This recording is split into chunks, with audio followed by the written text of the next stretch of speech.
I'm staring at my midwife as she's giving me instructions. My husband's to my right, and there's an oxygen mask on my face. Push. That's it. That's the push. That's it. Right there. That's it, babe. Good job. I can't believe we made it this far.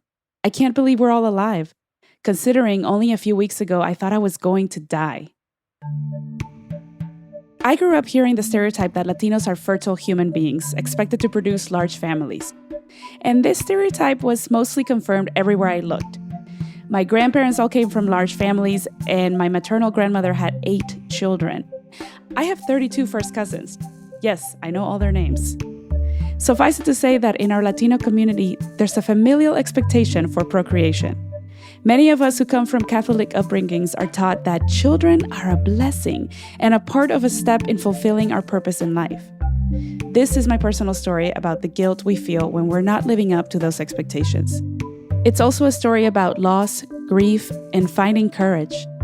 There are experiences in this story that many can relate to, but few are often invited to share. You're listening to the Pulso Podcast. We'll be right back. It's October of 2019, and I'm about to take a pregnancy test. I'm not sure, but I have the feeling that I'm pregnant. How? Because I've been here before, yet we're still childless. Only this time, I don't feel excited. I feel scared because I've already gone through a miscarriage. And even though I've been doing all of the right things, even before trying to get pregnant again, like taking my prenatal vitamins every day, exercising, and even avoiding alcohol, I still have no control over the outcome. And like me, many other people out there have experienced this feeling. According to the National Library of Medicine, 25% of known pregnancies in the United States end in miscarriage, which is a pregnancy loss before 20 weeks. After 20 weeks, the CDC estimates that about 24,000 babies are stillborn every year.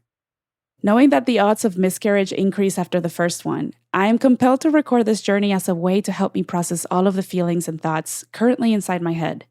And so there I am sitting on my bathroom floor, staring at another pregnancy test. Okay, it's been 3 minutes.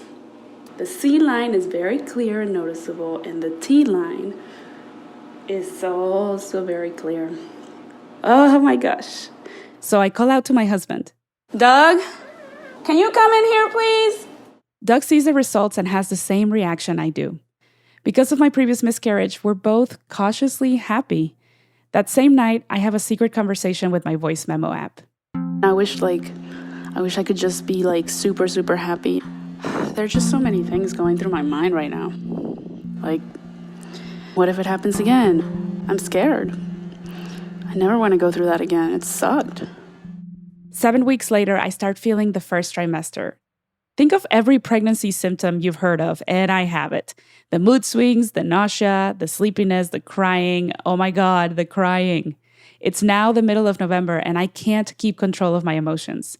I've been keeping track of my hormonal changes in my video journal. I cry at commercials. I cry at movie previews. I understand that it's probably the hormones, but oh my God. And the other thing that I'm realizing is that I can't believe how disrespectful and mean I have been to my mother after all she went through to have me. The f***ed up part about having a miscarriage is how messed up your hormones get. I remember crying all the time, from sadness and also from just feeling out of whack. It's not that different from being pregnant, only it's worse, because you don't have a baby to look forward to. I remember crying every time I would see a little boy or girl, and I would get choked up and my eyes would fill with tears. At 8 weeks of pregnancy, it's finally time for the ultrasound. I can't wait to see our baby for the first time. Doug and I wait patiently as the technician searches around for a moment, and then she says, So, first thing, yes, when you're looking here, I see 2 sacs here. What does that mean? So, Oh my gosh. there are 2 babies. Oh my gosh! Oh! Are you serious? Oh my God! Oh my God! Buy one, get one free. There goes my golf game. With the amazing news, Doug and I leave the doctor's office feeling like we won the lottery. I mean, we're getting 2 babies. We can't even believe it. We're so lucky. It almost feels like God is helping us make up for what we lost before. For my part, I feel grateful and at the same time cautiously optimistic because of what happened before. It's week 9, and the nausea just started getting worse because of the miscarriage in the summer. I'm a little bit nervous about anything that I feel that doesn't feel normal or whatever, but obviously I called the doctor and she said I should be fine. Tomorrow will be 11 weeks pregnant. Anyway, I'm waiting for Doug to get home because I asked him to bring me a junior bacon cheeseburger from Wendy's, and he is very late. Doug finally gets home and I devour the burger. I'm in this stage where I can only eat what I immediately crave. Otherwise, I can't eat anything. Now with a full belly, I have one more thought. I think everyone's doing all right. We go in for a checkup next Friday. So I'm confident that everything is going to be fine and the babies are growing. I still have, that PTSD that I'm dealing with as well. Anyway, I'm trying not to worry too much. On Friday, December 13th, I wake up feeling like a kid on Christmas morning. I'm super excited because today we're headed to our first heartbeat checkup. At the doctor's office, the OB has trouble finding the heartbeat for one of the 2 babies. Did you hear that one, that fast one? Okay, good. I cannot find a spot where you are not and the baby is. She says there's no cause for alarm. Sometimes it's hard to separate the heartbeats when you're having twins. So she sends me to their ultrasound technician for a second look. And she finds 2 heartbeats. I'm looking at the screen now, watching both babies, and Doug and I start breathing easy again. As I'm watching the ultrasound of my 2 kiddos intently, I'm not noticing that the technician quietly excuses herself to leave the room. When she comes back, the doctor is with her and she has a look of panic on her face, and I think her hands are shaking. Her first words are, "There's a problem with baby A." I turn to Doug as I feel like 1,000 pounds of rocks are raining on me. Anencephaly, she says. I start bawling. She says something about the baby's head not forming all the way, but I'm crying so hard that I can no longer listen. What I don't know is that this isn't the worst part. It's December 15th. I'm now nearing the end of the first trimester of pregnancy. We're scheduled to see the high-risk OB next week. It seems like a lifetime to wait. I found this website called anencephaly.info, which I'm so grateful for because I was reading personal stories from many other mothers. What happens is that a lot of the time, the baby will develop, will keep growing, but it won't grow as much as the other one, as the one that's developing normal. So when they're born, sometimes they're born alive, sometimes they're not born alive. I know I have to get through it. I know, I'm mad and I'm sad and I'm angry and I don't know what to feel. I never thought that this would happen to me. Every day after December 13th, 2019, I wondered this question. What did I do wrong? According to a report released by the CDC in 2019, birth defects are significantly more prevalent in Hispanic and Native American communities. The risk factors are not well known, though according to the March of Dimes website, there are some findings that point to possible social factors, like access to preconception and prenatal care, age and weight, pollution and environmental exposures to strong chemicals like pesticides, lead, radiation, or chemotherapy medicines, or secondhand smoke during pregnancy. But other than being 35 when I conceived, most of these factors don't apply to me or the way that I live my life. A few days after receiving the devastating news, Doug and I meet with the specialist, and I get my first 3D ultrasound. This is the first time we receive an official confirmation that baby A has a birth defect, and it's called anencephaly. Baby A will not survive after birth, and that's even if we make it to term. I asked the doctor to worst case it for me, and he tells me that if the baby dies inside my womb, it would probably force us to go into labor and deliver much earlier. All of this is scary to hear, especially when he starts talking about preeclampsia and other life-threatening things that come with high-risk pregnancies. For the next 8 weeks, they'll be monitoring my cervix very closely to make sure it stays closed and I don't go into labor early. Even though the doctor gives me some answers, I still have no idea how to feel. And I spend most of my days trying to figure out how the hell we're going to survive this, because there are days that I feel like I'm dying inside. Today is Friday, December 27th. I'm now 14 weeks and 2 days pregnant, and I'm still nauseous. And I should be feeling really happy, but I'm not as happy. I really envisioned coming home with 2 babies. Now that's not gonna happen. Now we're just gonna come home with 1 baby. And I don't know. I think a part of me is still somewhat in denial and wanting to kind of believe that maybe we will come home with 2 babies, 2 healthy babies. Some days I'm fine and some days I cry all the time. Mostly I'm confused.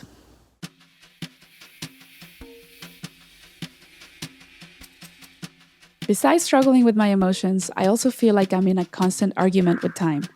I spend my days doing the math. Can we make it 1 more day? Can we make it 1 more week? Every Wednesday for the next 8 weeks, I thank God, the stars, and everything that makes it possible for us to keep going, because every week we get closer to our due date, and that means we all have a better chance of surviving the labor and delivery. But every day that goes by is also one less day that we have with baby A. On February 24th, I record again. I feel guilty sometimes because, like we have stuff on the registry and we're starting to get some gifts. And the baby stuff comes in and it's just for 1. And then sometimes I feel guilty because I'm constantly thinking about, okay, what middle name are we gonna give Renzi? I feel guilty because I'm not doing the same kind of attention or emphasis for Azul, which is our other baby that we decided to name Azul. I just got tired of calling them baby A and baby B. I really wanted to honor both babies. Even though nothing about my pregnancy is normal, I'm determined to make everything else go as normal and as cliche as possible. Our baby shower is coming up in a few weeks in Ohio. I started a Pinterest board with ideas for the baby's room, for the nursery. Shortly after recording the last message, I start writing to my kids in a journal. April 9th, 2020. We've been together for almost 7 months now. So many things have happened, but the most unpredictable one is this COVID-19 virus. It's a virus that started in China about 4 months ago, then came to the US. It started with a few cases, but spread so fast that it's officially turned into a worldwide pandemic. It's incredible, but in less than a month, the world is completely different.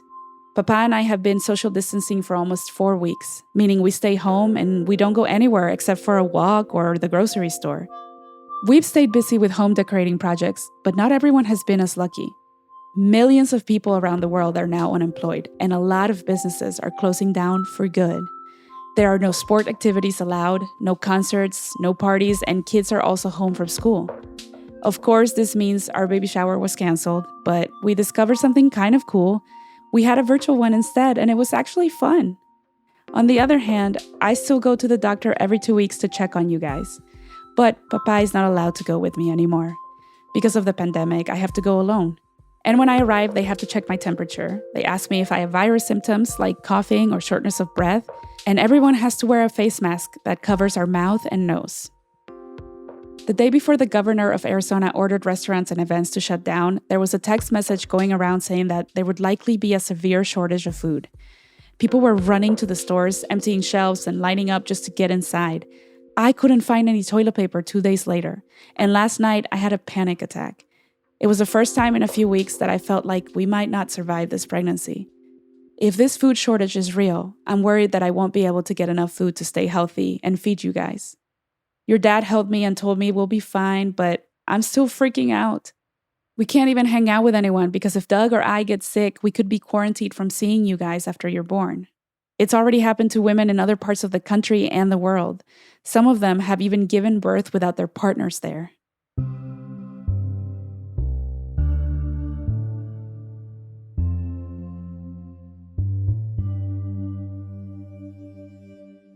A few days after writing this, I wake up in the middle of the night feeling panicked. 3:34 in the morning and I can't sleep. I think I'm stressed maybe too because of all this coronavirus shit going on. This is probably one of the hardest times. I'm struggling to stay calm and to stay sane. And every day I feel like it gets worse. The news gets worse and the numbers get bigger, and I just want to know that we're going to be okay. Abril 29. Today is April 29th. Just did my morning meditation. I'm 32 weeks pregnant today. Yay! My feelings are all over the place as I get closer and closer to delivery. We have just been preparing what we're going to eat, who's going to be allowed to come over, who's not, because that's the other fun thing during COVID-19. I have another ultrasound appointment tomorrow, and we're checking on growth. Good morning, how are you? Good. Did you have an appointment today? Yes, I have a 9 a.m. ultrasound. Okay, go ahead and sign in for me. The ultrasound technician is going through her usual 45-minute thorough check. She's measuring each baby, and Renci's growth is normal, but Azul is another story. So you're 32 weeks, but the baby measures 26 weeks. So we're like a full 6 weeks behind. This means she's no longer growing very much, if at all. But her heart is still strong, and she's holding on. One of the biggest questions I had was, what will my baby look like? Anencephaly is such a rare condition that you don't always know until birth. Like, does baby A have a head at all? Like any kind of face? So I can't see the front of the face, but typically they have up to their eyes, right? And then this part is gone. The tech touches the top of her head to visually illustrate the part that Azul will likely be missing. So the baby would have a face here. Yeah. And most of the time you get an idea of what they'll look like. Early May arrives and the final preparations start. It is May 7th, where I had a very interesting conversation with the bereavement doula about options for Azul, for body donation and organ donation. Doug and I decide that we want Azul's life to have a deeper impact on our community. So we agreed to donate her organs for research. And there are all kinds of logistical things involved with this that I never thought I would have to do. The cemetery office, let me get someone to assist you. One moment, please. Thank you for holding this day. Speaking, how can I help you today? Hi, I was calling about questions regarding what we would need to do for cremation of one of our babies. For a baby? Yes. June 1st, 2020. This past month has been insane. The governor of Arizona has allowed some businesses to reopen, and people are starting to go out in public again. The most difficult part right now, aside from the global pandemic, is that we're also entering into a serious social crisis. Last week, another person was murdered at the hands of police. The man's name is George Floyd. And according to the news, he was arrested because he had bought cigarettes with a fake bill and was intoxicated. He was unarmed. And when he was arrested, the police officer put him on the ground face down and then put his knee on the man's neck for 8 minutes, regardless of the fact that the man repeatedly told him he couldn't breathe. The man died in this position. And when the ambulances arrived, they didn't even try to revive him. Fue horrible. Someone recorded it all, y entonces el país explotó. People have been marching in the streets every day and night, and there have been constant violent encounters with police, people breaking into businesses, setting cars on fire, and smashing windows. A lot of people are feeling angry, sad, and hopeless. Papa and I are worried, sad, and angry. We're both worried about the kind of world that you will be born into. Black people have been abused and hurt for centuries, and we cannot allow this to continue. Por el momento, we're all at the mercy of the statewide curfew. This means no one is supposed to be out of the house after 8 p.m. unless they're working. In the news, they said that this is the first time since Martin Luther King was assassinated that there is a curfew in so many cities around the country. And in the midst of all of this unrest, you too, Renci and Azul, are about to be born. Time is a struggle for me. So many times throughout this pregnancy, I focused on making time go faster because all I wanted to do was give Renzi the best beginning in life. But in doing that, I didn't realize that I was rushing to the ending as well. The time when Azul would no longer be with us, and this makes me feel guilty. The past few months, I've connected with 2 babies, but I only get to bring one home. Will she feel pain? I ask my doctor at the final checkup. No, he says. She's missing the part of her brain that allows that connection. But if she can't feel pain, will she feel my touch? I ask myself. Will she know how much she means to me? There are no logical answers anyone can give me, but maybe this is not a time to think logically. Death, hopelessness, injustices. In less than 9 months, our lives have been turned completely upside down, and somehow I have to find it in myself to think optimistically. I have to believe in something good. I can feel the protective motherly instinct switch flip on. Every part of me wants to hold my 2 babies and let them know that we will all be well, even if only for a few moments. June 2020. Wow. Keep pushing. Keep coming. He's almost here. He's almost here. Push.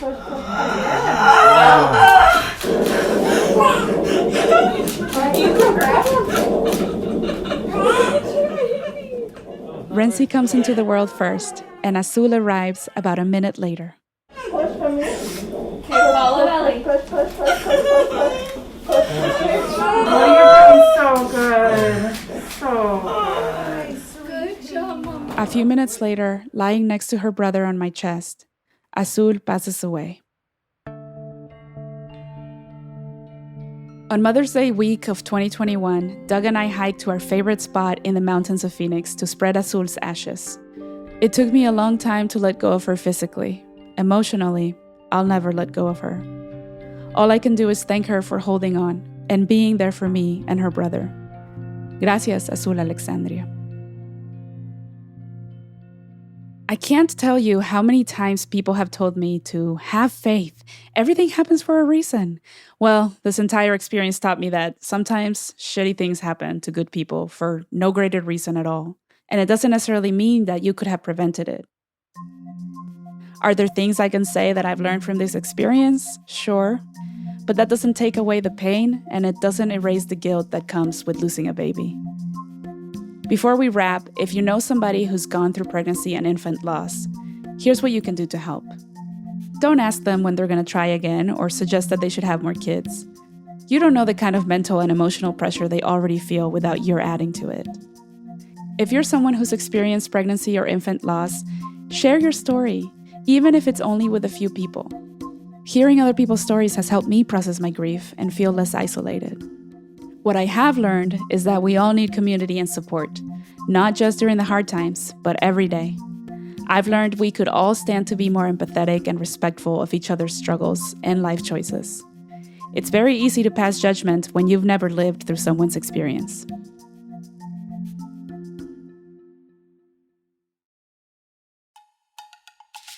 You can subscribe to the Pulso Pod wherever you get your podcasts. And if you like what you heard, please leave us a review on Apple Podcasts and tell a friend to give us a listen. Have questions or story ideas to send our way? Send us an email to info@projectpulso.org. This episode was produced by me, Maribel Quezada Smith. Editorial oversight by Charlie Garcia. Music and audio engineering by Julian Blackmore.